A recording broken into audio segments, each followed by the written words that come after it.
রমজান শয়তানের বিরুদ্ধে তৃতীয় বিশ্বযুদ্ধের মতো মহা বিশ্বযুদ্ধের মাস।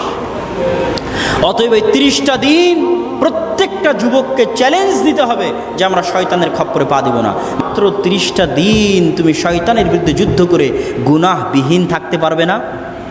পারবে না? শয়তানের বিরুদ্ধে যুদ্ধ করবেন রমজান মাসে?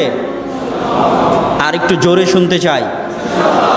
এই রমজান মাসে যদি শয়তানের বিরুদ্ধে যুদ্ধ করতে না পারেন, আপনার জন্য এর চেয়ে বড় হতভাগার আর কিছু নাই, এর চেয়ে বড় দুর্ভাগ্যের আর কিছু নাই। মাল্লাম ইয়াদা কাওলা যুর ওয়াল আমাল বিহি ফালাইসা লিল্লাহি হাজাতুন আন ইয়াদা তুআমাহু ওয়া শারাবাহু। যে গুনাহের কাজ পরিত্যাগ করতে পারলো না, গুনাহের কথা পরিত্যাগ করতে পারলো না, তার না খেয়ে থাকা, ক্ষুধার্ত থাকা, পিপাসার্ত থাকার কোনো মূল্য আল্লাহর দরবারে নাই।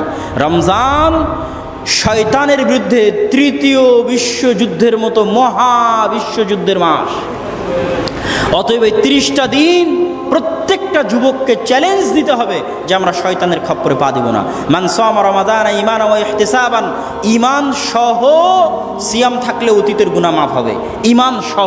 ঈমান সহ মানে লা ইয়াজনি জানি হিনা ইয়াজনি ওয়া হুয়া মুমিন। যখন কোনো জেনাকারী জেনা করে তখন তার অন্তরের মধ্যে ঈমান থাকে না, জেনা করা অবস্থায় ঈমান থাকে না। যখন কোনো চোর চুরি করা অবস্থায় তার অন্তরের মধ্যে ঈমান থাকে না। তাহলে আপনি যখন রমজান মাসে গুনাহ করবেন, আপনি কি ঈমান সহ সিয়াম রাখতেছেন না ঈমান ছাড়া? কথা বলেন, ঈমান সহ না ঈমান ছাড়া? ঈমান ছাড়া। অতএব হে মা এবং বোন, হে উপস্থিত যুবক সমাজ, আমার পক্ষ থেকে রমজান মাসে দুইটাই দাবি। এক, কোরআন কোরআন কোরআন কোরআন। রমজান মাসে কিছু করতে পারেন আর না পারেন, কোরআন তেলাওয়াত করেন। গোটা বাড়িতে কোরআন তেলাওয়াত হবে, প্রত্যেকটা সদস্য কোরআন তেলাওয়াত করবে। যে কোরআন পড়তে জানে না কোরআন পড়া শিখবে।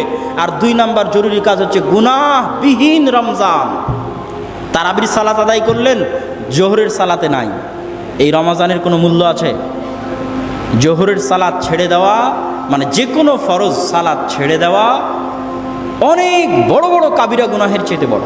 ইবনুল কাইয়িম রাহিমাহুল্লাহ তার বইয়ের মধ্যে লিখেছে যে সবচেয়ে বড় গুনাহ শিরকের পরে যদি থাকে তাহলে সেটা হচ্ছে তারকুস সালাহ, সালাত ছেড়ে দেওয়া, অনেক গুনাহের চেয়ে বড়।